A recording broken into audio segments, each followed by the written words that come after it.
The English power is near, led on by Malcolm, his uncle Seward, and the good Macduff. Revenge is burning them.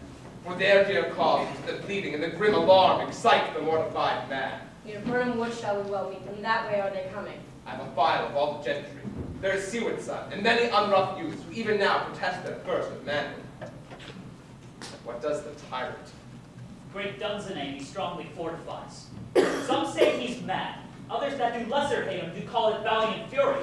But for certain he cannot buckles distempered cause within the belt of rule. Now does he feel his secret murders sticking to his hands. Now minutely revolts, upbraid his faith preach. Those he commands move only in command, nothing in love. Now does he feel his title hang loose about him, like a giant's robe upon a dwarfish thief. Who then can blame his pestered senses to recoil and start, when all that is within him does condemn itself for being there? Well, march we on, to give obedience where 'tis truly owed.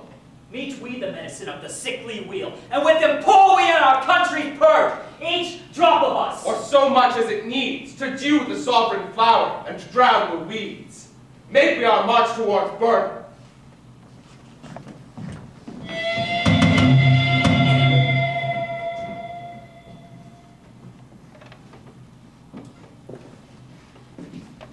Bring me no more reports.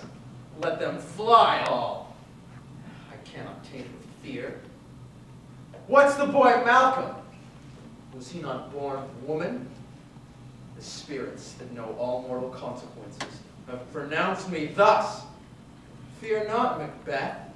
No man born of woman shall ever have power upon thee.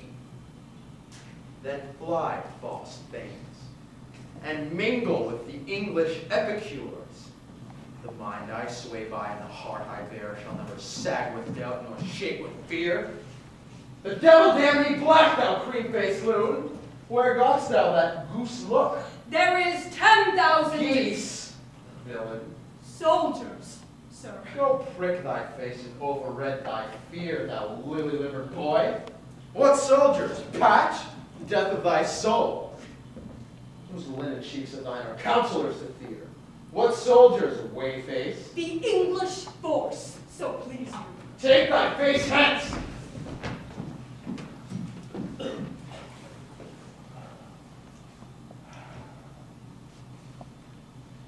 Satan! I am sick at heart while I behold. Satan, I say! This push will cheer me ever, or deceit me now. I have lived long enough. My way of life is fallen into the sear, the yellow leaf, and all things that should accompany old age as honor, love, obedience, good friends, I shall not look to have, but in their stead, curses, not loud, but deep, mouth honor, breath, which the poor heart would fain deny and dare not. Satan! What's your gracious pleasure? What news more? All is confirmed, my lord, which was reported. I'll fight till from my bones my flesh be hacked. Give me my armor. 'Tis not needed yet. I'll put it on. Send out more horses. Scur the country round. Hang those that talk of fear. How's your patient, doctor? Not so sick, my lord, as she is troubled with thick-coming fancies and keep her from her rest. Cure her of that. Canst thou not minister to a mind diseased? Pluck from the memory a rooted sorrow, raise out the written troubles of the brain, and with some sweet oblivious antidote, cleanse that stuffed bosom of that perilous stuff which weighs upon the heart? Therein the patient must minister to himself. Throw physic to the dogs, I'll none of it. Come, sir, give me my armor. Where's my sword? Doctor, the Thanes fly from me. If thou couldst pass the water of my land and purge it to a sound and pristine health, I would applaud thee the very echo would applaud again. Give me my sword. What rhubarb, what senna or purgative stuff would scour the English hence? Hear'st thou of them? Your royal preparation makes us hear something. I'll not be afraid of death and bane. Were I from from Dunsinane away and clear.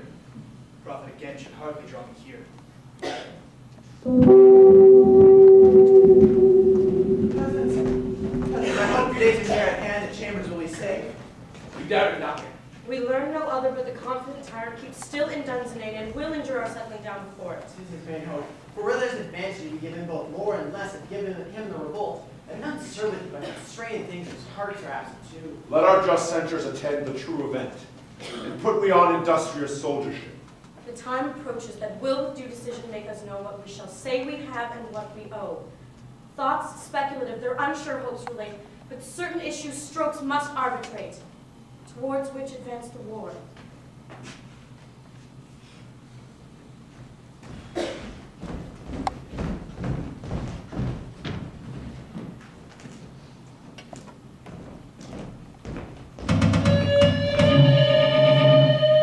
Hang out our banners on the outward wall. Our cry is still, they come. Our castle strength will laugh a siege to scorn. Here let them lie till famine and the ague eat them up. Were they not forced with those that should be ours? We would have met them dareful beard to beard and beat them backward home. What is that noise? It is the cry of women, my good lord.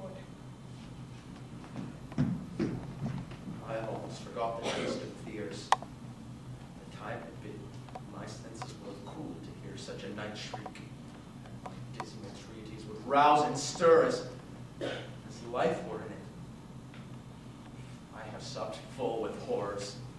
Direness familiar to my slaughterous thoughts cannot once start me. Wherefore was that noise? The queen, my lord, is dead.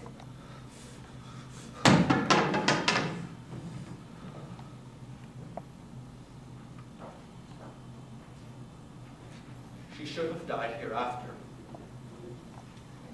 There would have been time for such a word.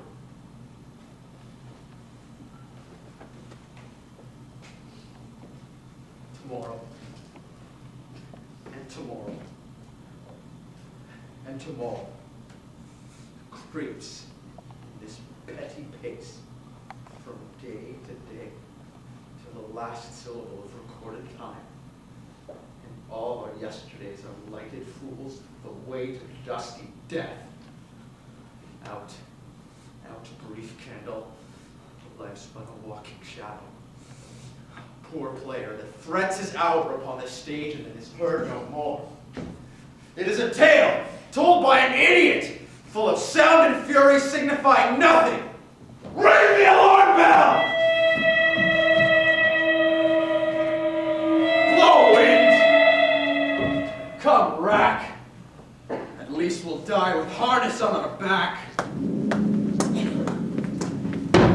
Now near enough. You, worthy uncle, shall with my cousin, your right noble son, lead our first battle. Worthy Macbeth and we shall take upon what else remains to do according to our order. Very well. Do we but find the tyrant's power tonight? Let us be beaten if we cannot fight! Make all our trumpets speak! Give them all breath! Those clever harbingers of blood and death!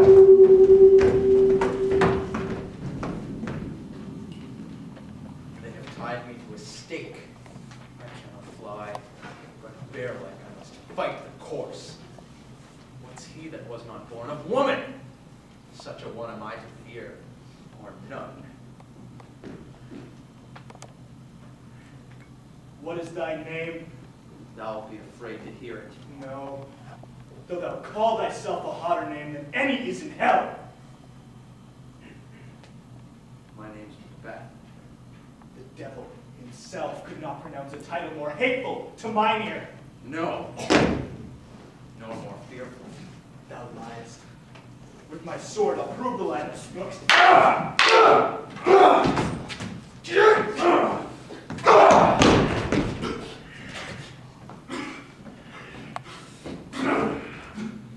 Thou wast born of woman, but swords I smile at, weapons laugh to scorn.